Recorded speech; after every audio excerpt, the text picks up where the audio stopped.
산업단지 전체를 바꾼 것은 돈도 더 높은 급여도 아니었다. 처음에는 아무도 주목하지 않았던 아주 작은 것, 바로 따뜻한 한 끼 식사였다. 매일 12시간씩 기계처럼 바쁘게 일하며 식사를 해결하던 이곳에 한국에서 온 해결책이 등장했다. 광고도 소란도 없었고 처음엔 아무도 알아채지 못했다. 그러나 불과 몇 주 만에 경외감을 넘어 두렵기까지 한 변화가 서서히 드러나기 시작했다. 바뀐 것은 식사가 아니었다. 우리가 살아가는 방식이었다. 사람들은 다시 자리에 앉아 더 천천히 밥을 먹고 서로 이야기를 나누기 시작했다. 그리고 아주 오랜 시간 만에 처음으로 우리는 그저 존재하는 것을 넘어선 무언가를 느끼게 되었다. 저는 린웨이라고 합니다. 엔지니어입니다. 저의 이야기, 아니 우리 모두의 이야기는 여기에서부터 시작됩니다. 그 산업단지는 거대한 철근과 콘크리트로 이루어진 외딴 섬 같아졌다. 저처럼 사방에서 밀려드는 수많은 외지인들을 집어삼키는 곳이었다. 이곳에서 시간은 날, 달, 해가 아닌 정교하게 쪼개진 근무 시간으로 계산되었다. 매일 10시간에서 12시간, 때로는 그보다 더 길게 기계의 굉음만이 유일한 배경음악이었다. 컨베이어 벨트는 멈추지 않았고 우리는 그 컨베이어 벨트 위에서 가장 정교한 부품으로서 똑같은 리듬으로 똑같이 오류 없이 작동하도록 요구받았다. 우리가 살던 곳은 암묵적으로 기숙사라고 불렸지만 사실 거대한 벌집에 가까웠다. 좁은 방에는 3개에서 5개의 2층 침대가 공간의 대부분을 차지했고 공기 중에는 땀 냄새, 값싼 세탁 세제 냄새, 그리고 형언할 수 없는 피로가 뒤섞인 냄새가 항상 떠다녔다. 개인 공간은 사치였고 거의 존재하지 않았다. 당신의 꿈, 한숨, 심지어 밤에 뒤척이는 작은 소리까지도 같은 방에 사는 다른 몇 사람의 것이었다. 우리는 마치 통조림 속 정어리처럼 갇혀 독립적인 개체로서의 경계감을 잃어버렸다. 이러한 고강도 노동과 고밀도 집단 생활 속에서 먹는 것은 극도로 단순화되었다. 그것은 더 이상 즐거움도, 경험도, 심지어 기본적인 의식도 아니었다. 그저 이 인체 기계를 계속 작동시키기 위해 필요한 연료 주입 과정일 뿐이었다. 점심시간과 저녁 식사 시간은 짧게는 15분에서 20분으로 압축되었다. 식당은 항상 10,000원이었고 줄 서는데 대부분의 시간을 보내야 했기에 대부분의 사람들은 더 효율적인 방법을 선택했다. 우리의 식탁은 생산 라인 옆 공구 상자 뚜껑, 기숙사 아래 시멘트 계단, 심지어는 방 안에 있는 흔들거리는 작은 탁자였다. 우리의 음식은 미리 사둔 차가운 도시락, 뜨거운 물만 부으면 되는 라면, 길거리 노점에서 비닐봉지에 담겨 이미 식어버린 패스트푸드였다. 우리는 가장 빠른 속도로 씹고 삼키며 눈은 잠시나마 즐거움을 주는 휴대폰 화면을 응시했다. 마치 1초라도 더 낭비하는 것이 죄인 양 말이다. 그 느낌을 똑똑히 기억한다. 음식은 입안에서 아무 맛도 나지 않았고 미뢰는 이미 마비된 듯 했다. 그저 기계적으로 음식을 입에 넣고 삼킬 뿐이었다. 뱃속에서는 묵직한 만족감이 느껴졌고 뇌로 신호가 전달되었다. 에너지 보충 완료, 계속 일할 수 있음. 이 과정에는 즐거움도, 대화도, 이른바 생활의 활기도 없었다. 우리 각자는 짧은 식사 시간 동안 무관심과 침묵으로 자신을 감싸는 외딴 섬과 같았다. 이것은 무의식적이지만 견고한 반복이었다. 출근, 허겁지겁 식사, 다시 출근, 북적이는 기숙사로 돌아와 깊은 잠에 빠지고 다음 날 시끄러운 알람 소리에 깨어나 전날의 모든 것을 반복한다. 매일매일 주야장천. 우리는 설정된 프로그램에 따라 움직이는 로봇 같았다. 서서히 우리는 피와 살이 있고 감정과 욕구가 있는 인간이라는 사실을 잊어갔다. 이런 설정을 받아들이고 삶이 원래 이래야 한다고 생각하기 시작했다. 우리 모두는 이 거대한 산업 시스템에 의해 표준화되어 생산 라인에 언제든 대체 가능한 톱니바퀴가 되었다. 그리고 우리 스스로도 이런 신분을 당연하게 여겼다. 제가 이곳으로 돌아오기 전 한국의 한 현대적인 공장에서 2년 동안 일한 적이 있습니다. 그 경험은 표준화된 제 인생에 작은 틈을 내어 다른 가능성을 엿보게 해주었습니다. 저는 고위 간부가 아닌 장비 유지 보수와 공정 최적화를 담당하는 평범한 기술 엔지니어였습니다. 한국에서의 업무 강도 역시 엄청났고 기술적 요구사항은 훨씬 높았으며 야근도 일상다반사였습니다. 그러나 효율성을 추구하는 그곳에서 저는 완전히 다른 존중을 경험했습니다. 이 존중은 급여의 큰 차이로 나타난 것이 아니라 우리가 가장 쉽게 간과하는 일상의 세부적인 부분에 스며들어 있었습니다. 가장 인상 깊었던 것은 점심시간이었습니다. 공장에는 넓고 밝은 직원 식당이 있었고 아무리 바빠도 전고 12시가 되면 생산 라인은 정확히 속도를 늦추거나 일부가 멈춰 모든 직원이 온전한 1시간의 식사와 휴식을 가질 수 있도록 했습니다. 식당에서는 뜨거운 음식이 제공되었고 매일 다른 반찬과 국, 김치, 심지어 식후 과일까지 나왔습니다. 아무도 서서 밥을 먹지 않았고 도시락을 자리로 가져가는 사람도 없었습니다.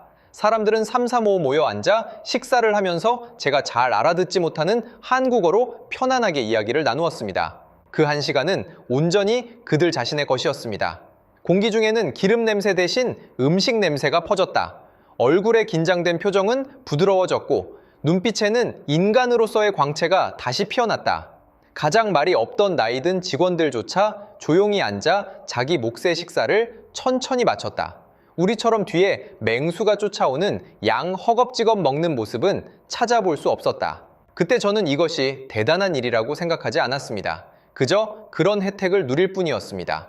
저는 이것이 선진국 기업의 기본이라고 생각했습니다.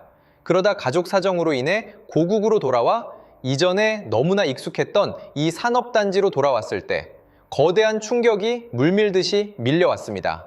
다시 만난 동료들, 젊고 활기 넘쳐야 할 얼굴들이 피로와 무감각에 짓눌려 있는 것을 보았을 때, 다시 그들이 길가에 쪼그려 앉아 5분 만에 차가운 점심을 해결하는 것을 보았을 때, 다시 4명의 성인 남자가 꽉 들어찬 기숙사 방으로 비집고 들어가 생존의 냄새이지 삶의 냄새가 아닌 그 익숙한 냄새를 맡았을 때 저는 전례 없는 질식을 느꼈습니다. 문득 깨달았습니다. 우리가 잃어버린 가장 근본적인 것은 어쩌면 더 높은 임금도 더 짧은 근무 시간도 아니라는 것을. 물론 그것들도 중요하지만 더 기본적인 존엄에 관한 경험이라는 것을 말입니다. 우리가 잃어버린 것은 앉아서 천천히 즐길 수 있는 따뜻한 식사가 상징하는 여유와 품격입니다. 우리가 박탈당한 것은 인간으로서 음식의 온도를 느끼고 잠시나마 평온을 누릴 기본적인 권리였습니다. 처음에는 거창한 생각은 없었습니다.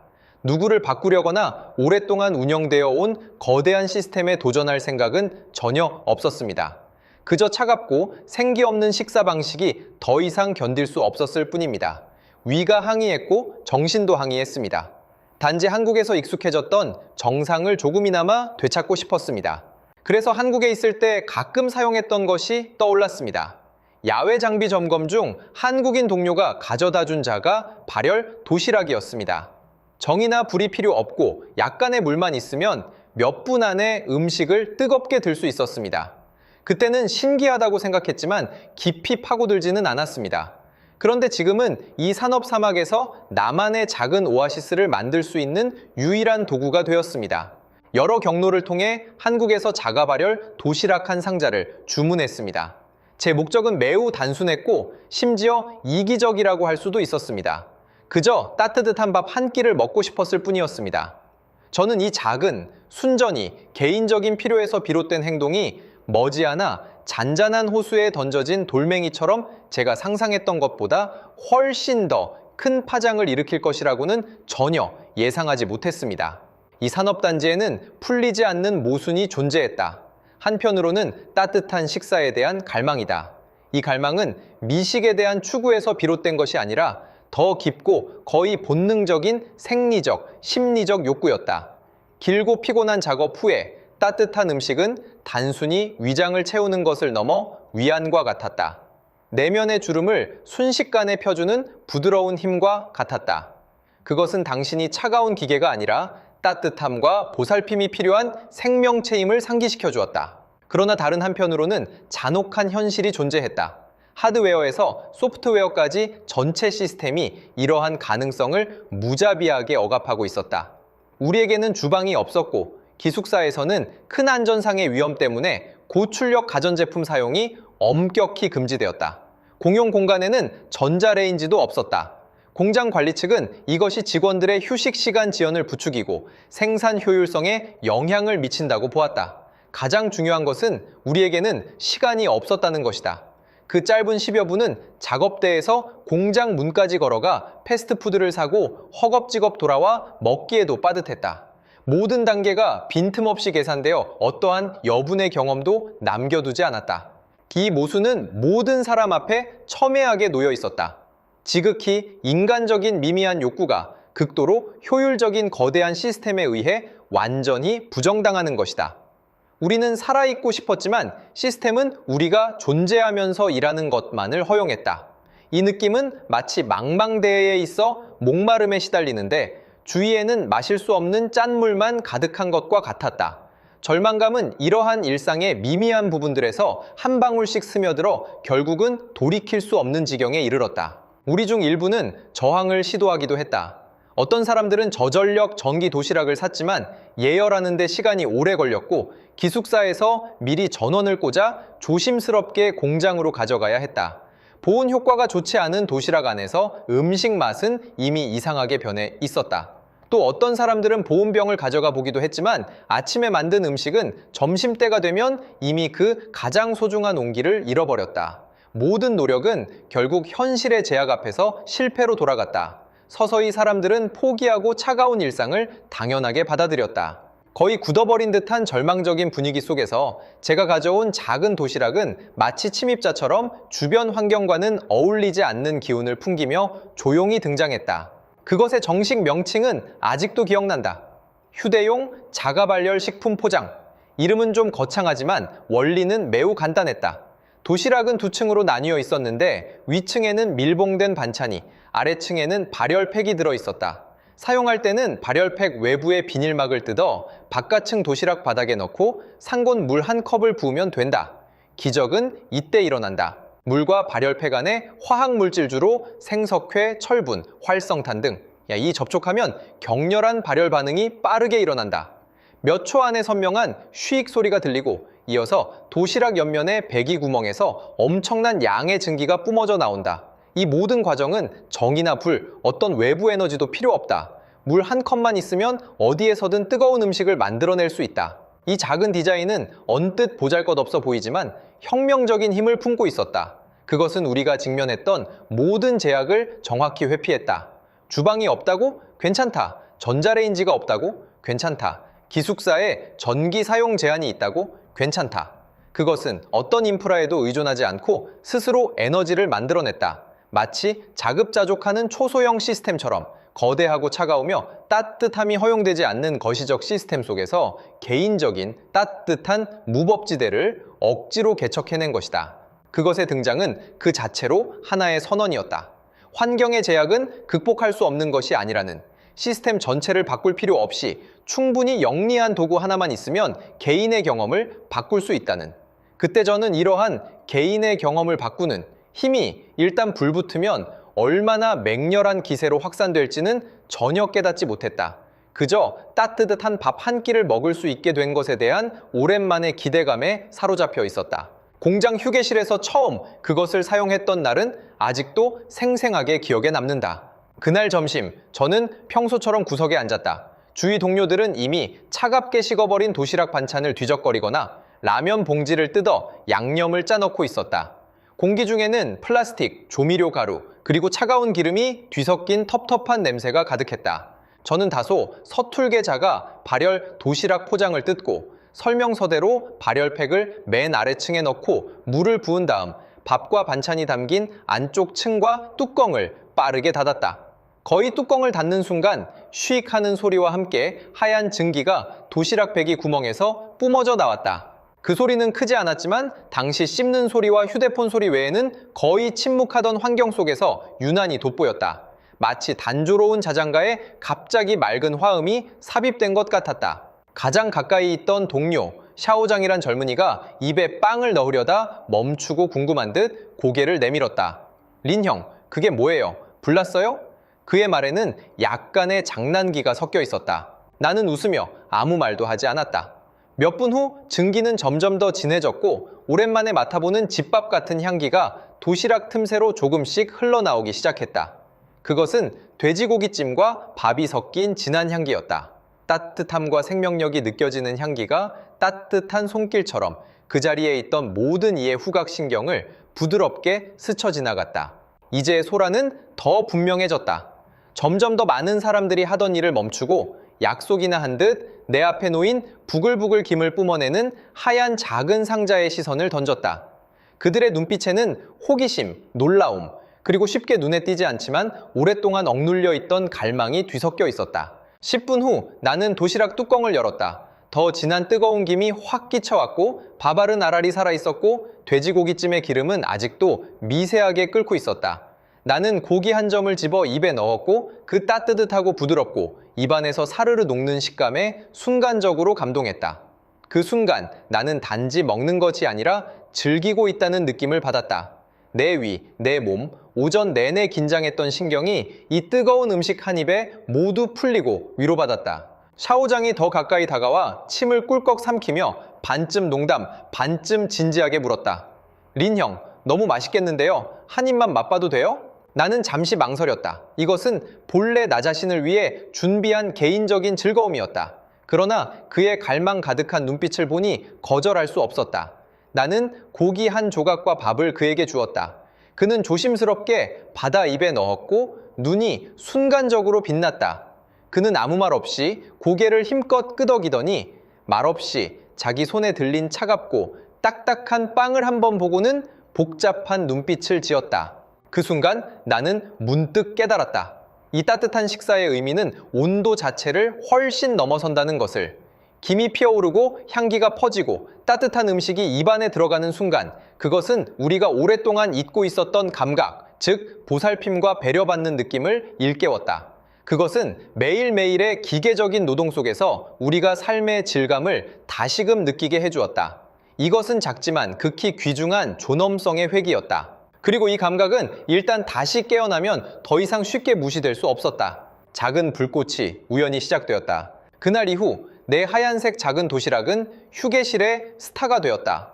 매일 점심 내가 음식을 들 준비를 할 때면 늘 몇몇 사람들이 호기심과 부러움 가득한 눈빛으로 증기가 피어오르는 것을 보고 음식 향기를 맡으러 모여들었다. 샤오장이 첫 번째 추종자가 되었다. 그는 나를 졸라 구매처를 알아낸 다음 같은 기숙사 동료 2명을 끌어들여 함께 돈을 모아 한 묶음을 주문했다. 이것이 첫 번째 단계였다. 변화는 개인으로부터 시작되었다. 원래는 고립되어 있던 점들이 드문드문 연결되기 시작한 것이다. 샤오장과 그의 동료 3명은 예전처럼 각자 구석에서 밥을 먹지 않고 거의 작은 의식처럼 함께 모여 동시에 도시락을 데웠다. 음식이 데워지는 몇 분 동안 그들은 대화를 시작했다. 직장에서의 골칫거리, 집의 아내와 아이들, 지난밤 본 축구 경기에 대해 이야기했다. 점심시간에 지속적이고 편안한 대화 소리를 들은 것은 이때가 처음이었다. 곧이어 이른 두 번째 단계, 즉 소규모 확산으로 접어들었습니다. 구경하던 사람들 중 점점 더 많은 사람이 행동하기 시작했습니다. 그들은 단순히 부러워하는 것에 만족하지 않고 합류를 선택했습니다. 공동구매가 새로운 사교 방식으로 자리 잡았습니다. 한 기숙사, 한 조의 사람들이 함께 구매하여 운송비를 절약할 수 있었습니다. 그리하여 휴게실에서 김이 모락모락 피어나는 하얀 도시락은 하나, 둘 늘어나 3개, 5개, 나중에는 10개 이상으로 늘어났습니다. 이것은 예상치 못한 결과를 가져왔습니다. 충분히 많은 사람들이 이 도시락을 사용하기 시작하자 새로운 장이 형성되었습니다. 과거에는 모두가 빠른 식사를 추구했습니다. 누가 먼저 먹고 빨리 짧은 동영상을 보거나 벽에 기대어 잠시 눈을 붙일지 경쟁했습니다. 하지만 이제는 드는데 약 10분 정도 기다려야 하므로 이 과정이 강제적으로 모든 사람의 속도를 늦추었습니다. 20분은 기묘한 완충지대가 되었습니다. 사람들은 즉시 식사할 수 없으니 조급함을 내려놓았습니다. 주위를 둘러보고 옆에서 똑같이 기다리는 사람들과 대화를 시작했습니다. 대화 주제는 오늘 뭐 먹었어요? 에서 삶의 다양한 면모로 서서히 확장되었습니다. 거대한 업무 압력 속에서 숨겨져 있던 개인적인 특징들이 다시 드러나기 시작했습니다. 그는 더 이상 그저 작업반장 리 씨가 아니라 낚시를 좋아하는 아버지였고 그녀는 더 이상 품질 검사원 왕 씨가 아니라 아이의 학업 문제로 고민하는 어머니였습니다. 시간이 지남에 따라 저는 미미하지만 매우 중요한 변화를 관찰했습니다. 사람들의 식사 시간이 자신도 모르게 길어진 것입니다. 과거 평균 10분에서 25분, 심지어 30분까지 늘어났습니다. 그들은 더 이상 허겁지겁 먹지 않고 천천히 씹고 삼켰습니다. 더 이상 침묵하며 각자 식사하지 않고 자연스럽게 모여 앉아 임시 식사 그룹을 형성했습니다. 휴게실에서는 시끄러운 휴대폰 소리가 작아지고 대신 낮고 따뜻한 대화 소리가 여기저기서 울려 퍼졌습니다. 이것이 바로 모든 사건의 전환점이었고 제 인식의 첫 번째 변화가 시작된 순간이었습니다. 저는 우리가 기계처럼 살아가는 이유가 너무 힘든 업무, 부족한 시간, 과도한 스트레스 때문이라고 항상 생각했습니다. 이러한 외부 조건이 변하지 않는 한 우리의 생존 상태도 변하지 않을 것이라고 믿었습니다. 그러나 눈앞에서 벌어진 모든 일은 저의 이러한 주장을 완전히 뒤엎었습니다. 근무 시간은 변하지 않았고 월급도 오르지 않았으며 기숙사는 여전히 비좁고 제도는 여전히 엄격했습니다. 하지만 사람들의 정신 상태는 조용히 변하고 있었습니다. 단지 따뜻한 식사와 그로 인해 생겨난 느려지는 것과 함께 모이는 행동 패턴 덕분에 오랫동안 모든 사람의 얼굴을 뒤덮고 있던 무감각과 피로가 많이 씻겨나가는 듯 했습니다. 제 웃음이 피어나기 시작했고 눈빛이 교차했으며 밥에서 피어오르는 훈훈한 김 속에서 사람과 사람 사이의 벽이 조금씩 녹아내렸습니다. 저는 문득 깨달았습니다. 우리에게 다른 선택지가 없었던 것이 아니었다는 것을. 효율지상주의 원칙으로 구축된 겉보기에는 견고해 보이는 시스템이라는 감옥 안에서도 우리는 여전히 삶의 질을 바꿀 권리를 쟁취할 수 있다는 것을 말입니다. 우리에게 필요한 것은 어쩌면 위에서부터 아래로 이루어지는 거창한 개혁이 아니라 우리의 일상적인 행동 패턴을 바꿀 수 있는 작고 미미한 지지대일 뿐이었다는 것을 말입니다. 그 순간 저는 눈앞에서 둘러앉아 웃으며 식사하는 동료들을 바라보며 깊은 충격에 휩싸였습니다. 우리는 생존을 위해 먹는 동물적 본능에서 벗어나 인간답게 품위 있게 식사하는 사회적 행동으로 회귀하고 있다는 것을 깨달았습니다. 이 변화는 미미해 보이지만 진정한 의미의 인간의 각성이었습니다. 그리고 이 모든 것의 시작은 제가 순전히 개인적인 욕구를 충족시키기 위해 가져온 작고 미미한 자가 발열 도시락이었다는 사실에 제 마음은 처음으로 예상치 못한 결과로 인해 형언할 수 없는 복잡한 감정으로 가득 찼습니다. 이러한 각성은 소리 없는 바이러스처럼 제가 전혀 예상치 못한 방식으로 산업단지 전체에 퍼져나갔습니다. 이곳에는 어떠한 광고도, 상업적인 홍보도, 조직적인 개입도 없었다. 그것의 확산은 완전히 가장 원시적이고 강력한 방식, 즉 실제 경험과 사람 사이의 입소문에 의존했다. 한 번 사용해 본 사람은 같은 기숙사 동료에게 추천했고 한 죄서 누군가 사용하기 시작하면 곧 그 조 전체가 알게 되었다. 한 작업장의 분위기가 바뀌면 곧 옆 작업장에도 영향을 미쳤다. 이러한 전파 사슬은 견고하고 효율적이었다. 그것을 움직이는 것은 이익이 아니라 모든 사람의 마음속에 있는 따뜻함과 존엄에 대한 공통된 갈망이었기 때문이다. 저는 산업단지 곳곳에서 이 도시락을 사용하는 사람들이 점점 더 많아지는 것을 보기 시작했습니다. 생산 공장 아래 빈터에서, 기숙사 건물 앞 계단에서, 심지어 일부 외진 창고 입구에서도 서너 명씩 모여 앉아 식사하는 사람들을 볼 수 있었습니다. 그들 앞에는 김이 모락모락 피어나는 하얀색 작은 상자들이 놓여 있었고 이 차가운 지역의 바탕색과는 어울리지 않는 따뜻한 풍경을 만들어냈습니다. 점차 함께 따뜻한 밥을 먹는 것이 새로운 사교의식, 즉 비공식적인 동호회 활동이 되었습니다. 사람들은 미리 약속하여 점심시간에 정해진 장소에서 만났습니다. 어떤 사람들은 심지어 집에서 직접 만든 반찬을 가져와 도시락에 데워 다른 사람들과 나누어 먹기도 했습니다. 오이무침, 깍두기, 볶은 땅콩. 이처럼 간단한 음식들이 나눔이라는 행위 때문에 전혀 새로운 의미를 부여받았습니다. 저는 의도치 않은 도입자에서 순수한 관찰자가 되었습니다. 저는 이러한 변화들을 의식적으로 주시하기 시작했습니다. 과거에는 서로 다른 지역 출신이거나 다른 방언을 사용해서 서먹했던 동료들이 이 공동의 점심 식사를 통해 친해지는 것을 보았습니다. 그들이 식탁에서 업무 기술을 교환하고 안전수칙을 서로에게 상기시키며 심지어 누군가 어려움에 처했을 때에는 여러 사람이 나서서 아이디어를 내어 돕는 것을 들었습니다. 식사를 중심으로 하는 소규모의 상호부조 공동체가 그렇게 아무런 계획 없이 자발적으로 형성되었습니다. 이 과정은 저로 하여금 저의 처음 행동과 동기에 대해 깊이 반성하게 했습니다. 처음에는 그저 저 자신의 문제를 해결하고 싶었을 뿐입니다.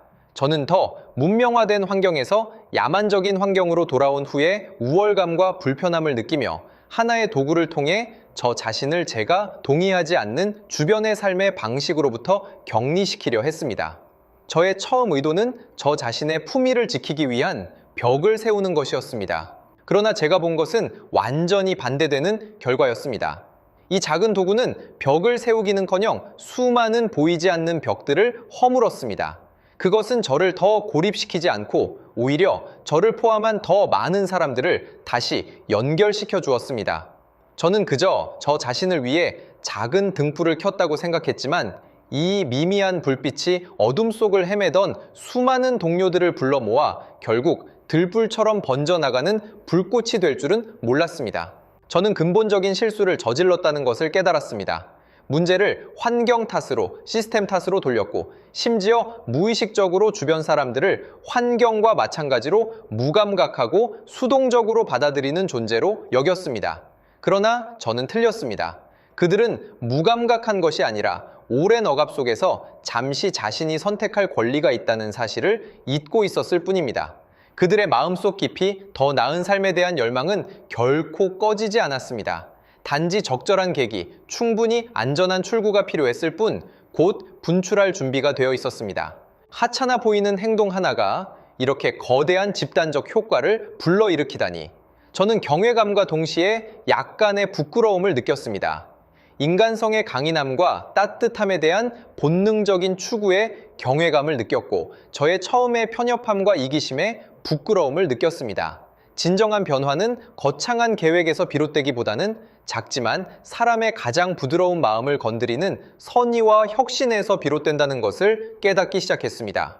저는 완전히 새로운 시각으로 제 앞에 놓인 작은 도시락과 그 뒤에 숨겨진 모든 것을 바라보기 시작했습니다. 저는 엔지니어로서 데이터와 논리로 문제를 분석하는 데 익숙합니다. 그래서 저는 무의식적으로 저의 직업적 사고방식으로 눈앞에서 벌어지고 있는 사회 실험을 해체하기 시작했습니다. 저는 더 이상 감성적인 관찰에만 만족하지 않고 구체적인 데이터를 기록하기 시작했습니다. 저는 처음 한 달 동안 자가 발열 도시락 사용자의 수가 거의 매주 2배로 증가했다는 것을 발견했습니다. 두 번째 달에는 증가 속도가 둔화되었지만 이미 우리 작업장에서 인접한 몇몇 공장 지역으로 확산되었습니다. 저는 또한 평균 점심시간의 변화도 관찰했습니다. 제가 대략 추정하기로는 도시락이 등장하기 전에는 이 수치가 약 12분이었습니다. 그런데 지금은 도시락을 사용하는 집단의 평균 점심시간이 28분 정도로 안정되었습니다. 이 늘어난 16분은 거의 전부 사교와 휴식에 사용되었습니다. 더 흥미로운 것은 집단 규모의 변화였습니다. 처음에는 사람들이 3, 4, 5 모여들었지만 곧 이러한 작은 집단들이 합쳐져 10명 정도의 안정적인 식사 모임을 형성했습니다. 이것은 사람들의 사회적 방향이 가장 친숙한 같은 기숙사, 같은 팀에서 더 넓은 범위로 확장되었다는 것을 의미합니다. 이러한 차가운 데이터 뒤에는 매우 따뜻한 핵심이 숨어 있습니다. 사람과 사람 사이의 사회적 연결이 빠르게 재구축되고 있다는 것입니다. 저는 이 제품의 가치를 다시 평가하기 시작했습니다. 상업적인 관점에서 보면 그 가치는 아마도 판매액과 이윤율일 것입니다. 그러나 사회학적인 관점에서 보면 그 가치는 상품으로서의 물리적 속성을 훨씬 뛰어넘습니다. 그것의 진정한 가치는 대단한 첨단 기술을 사용했다거나 가격이 얼마나 저렴하다는 데 있지 않습니다. 그 가치는 느린 삶이 허용되지 않는 시스템 속에서 사람들이 잠시의 따뜻함과 존엄을 극도로 갈망하는 깊은 고통점을 정확히 식별하고 해결했다는 데 있습니다. 그것의 디자인은 그 자체로 경직된 시스템에 대한 해킹입니다. 규칙을 바꾸려 시도하지 않고 예를 들어 공장이 점심시간을 연장하도록 요구하는 것, 규칙을 우회할 수 있는 도구를 제공했습니다. 이러한 비대립적인 해결책은 놀라운 지혜를 보여줍니다. 그것은 갈등을 만들지 않고 새로운 가능성을 제시할 뿐입니다. 그것은 우리에게 말합니다. 물살의 방향을 바꿀 수는 없지만 자신을 위해 배를 만들 수는 있다고. 이 작은 도시락은 마치 행동 변화 촉진제와 같았습니다. 식사라는 가장 기본적인 일상 행동을 바꿈으로써 도미노처럼 일련의 연쇄 반응을 일으켰습니다. 사람들의 속도는 느려지고 교류는 늘고 공동체가 형성되었으며 고독감은 줄어들고 행복감은 높아졌습니다. 자, 그것은 저에게 디자인이 삶을 바꾼다는 말의 의미를 이처럼 구체적이고 깊이 있게 이해시킨 첫 경험이었습니다. 여기서 디자인은 단지 산업 디자인의 미학만을 의미하는 것이 아니라 인간의 행동 패턴과 심리적 요구에 대한 깊은 통찰과 교묘한 유도를 포함합니다. 좋은 제품은 당신에게 제품 자체만을 파는 것이 아니라 당신이 열망하는 더 나은 삶의 방식을 파는 것입니다. 그것은 저에게 가치의 정의가 다차원적이라는 것을 깨닫게 해주었습니다. 어떤 가치는 돈으로 측정할 수 없지만 그것은 실제로 사람들의 삶의 상태를 변화시키고 삶의 질을 향상시킬 수 있습니다. 이러한 가치는 더욱 근본적이고 더욱 귀중합니다.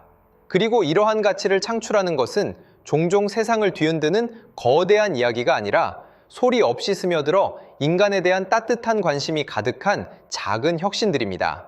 그러던 어느 평범한 오후, 제 영혼을 진정으로 뒤흔든 순간이 찾아왔습니다. 그날 저는 몇몇 동료들과 함께 앉아 식사를 하고 있었습니다.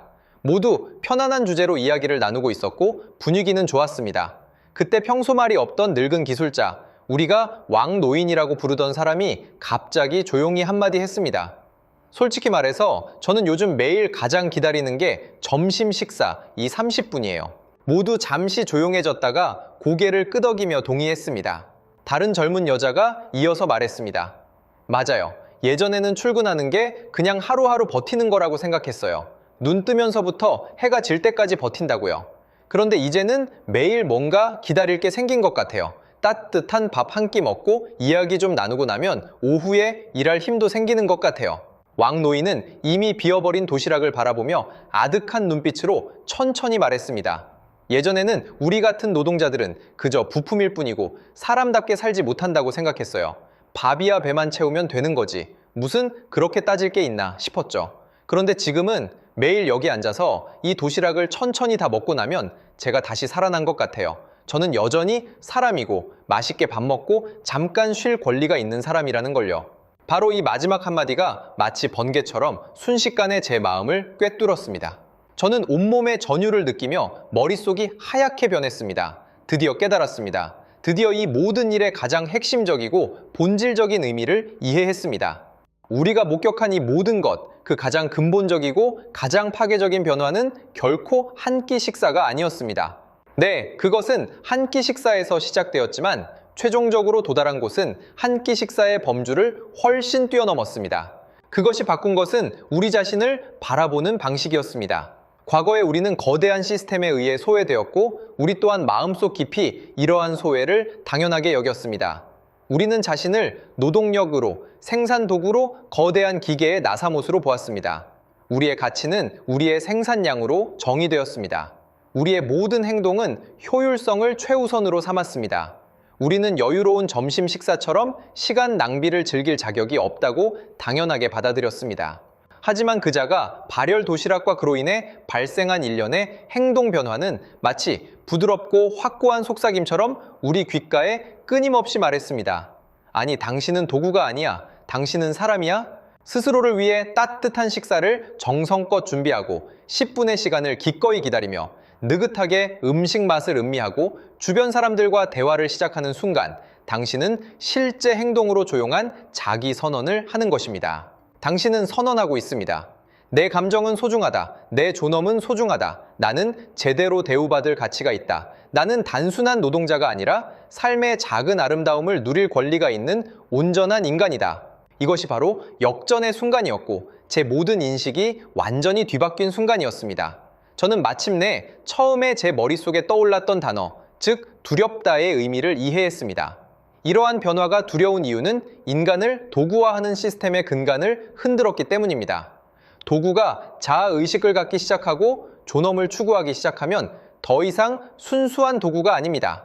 이 시스템은 엄격한 규정과 제도로 우리의 몸을 통제하고 시간을 제한할 수 있지만 우리가 자신을 어떻게 바라보는지는 통제할 수 없습니다. 그리고 일단 우리가 자신을 바라보는 방식이 변하면 우리가 이 세상과 상호작용하는 방식도 근본적으로 변할 것입니다.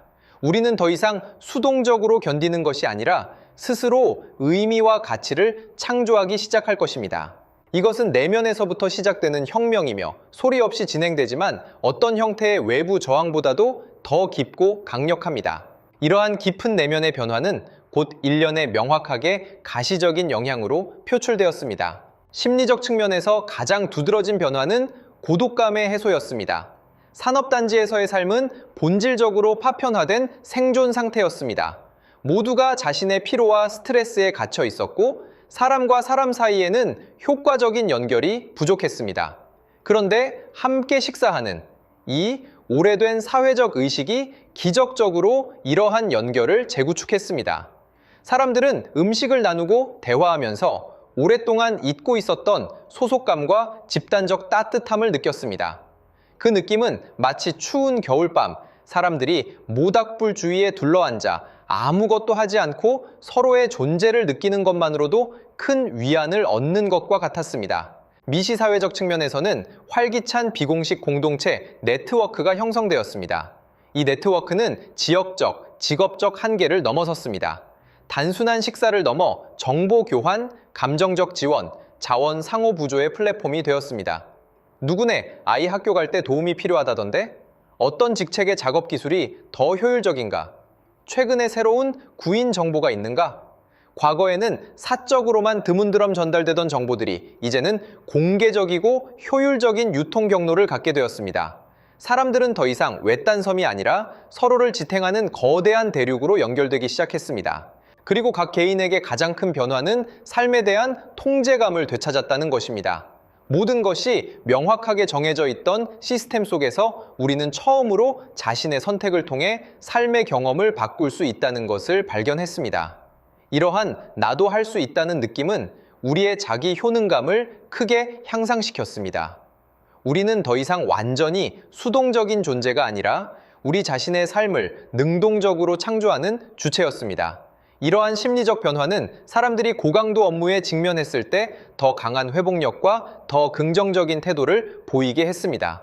가장 놀라웠던 점은 이 모든 것이 상부로부터의 시스템적 변화에 의존하지 않고 일어났다는 것입니다.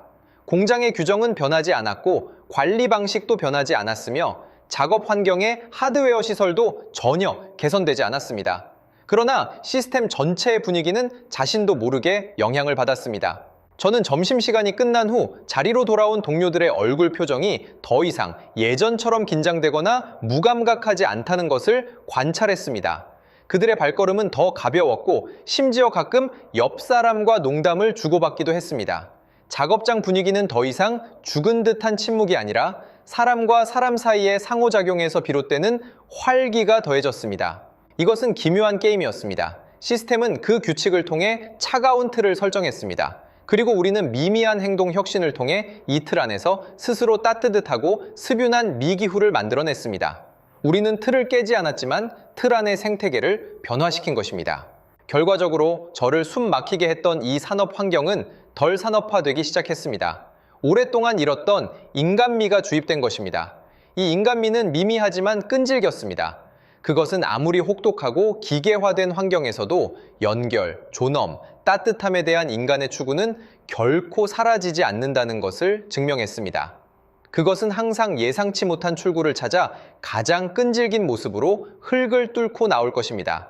이 순간에 서서 사건의 전체 전개를 되돌아보니 제 마음은 감회로 가득 찹니다.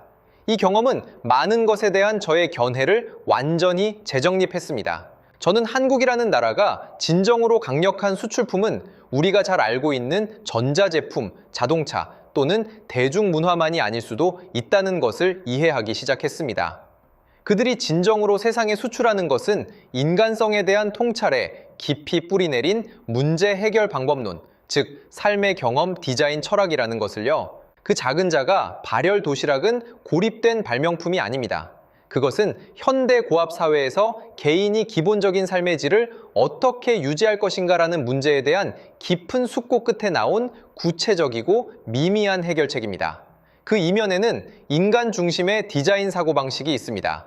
그것이 중요하게 여기는 것은 기능 구현만이 아니라 사용자의 감성적 경험과 심리적 요구입니다. 저는 진정한 힘이 때로는 규모의 거대함이나 자본의 풍부함에 있지 않다는 것을 깨달았습니다. 하나의 제도는 절차와 규범을 통해 수천 명의 사람들을 통제할 수 있습니다.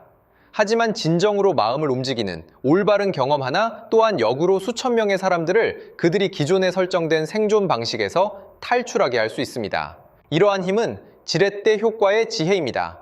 그것은 정면으로 맞서 싸우지 않고 더 부드럽고 교묘한 방식으로 사람들의 행동을 변화시키고 나아가 사람들의 인식을 변화시키며 궁극적으로는 한 집단의 생태계를 변화시킵니다. 저는 더 이상 한국을 일했던 곳이나 선진 이웃 국가로만 단순하게 여기지 않습니다. 저는 학생과 같은 태도로 그들이 이러한 세부적인 부분에서 보여준 기발함과 인간적 배려를 성찰하고 배우기 시작했습니다. 이러한 존경심은 맹목적인 숭배에서 비롯된 것이 아니라 그들의 제품이 불러일으킨 깊이 있는 사회적 긍정적 변화를 직접 목격한 것을 기반으로 합니다. 그것은 한 국가, 한 기업의 진정한 소프트 파워가 다른 나라의 평범한 사람들의 삶을 더 좋게, 더 품위 있게 만들 수 있는 이러한 제품과 서비스 속에 숨어 있다는 것을 깨닫게 했습니다. 거대한 시스템은 정해진 절차로 인간의 행동 패턴을 통제할 수 있습니다. 그러나 작고 올바른 경험 하나면 됩니다. 네, 단 하나의 경험만으로도 사람들은 원래의 삶의 궤도를 벗어나 새로운, 더 인간적인 삶의 방식을 찾을 수 있습니다. 저의 이야기는 끝났습니다. 이것은 제가 평범한 산업단지에서 직접 겪고 관찰한 모든 것입니다. 하찮을지 모르지만 저에게는 인식과 신념에 관한 깊은 정화의 경험이었습니다. 여러분들의 삶에도 비슷한 경험이 있었는지 모르겠습니다. 보잘것없는 작은 물건 하나, 무심코 일어난 변화 하나가 뜻밖에도 당신이나 당신 주변 사람들에게 엄청난 변화를 가져다 준 적이 있는지 말입니다. 여러분의 이야기를 듣고 싶습니다. 들어주셔서 감사합니다.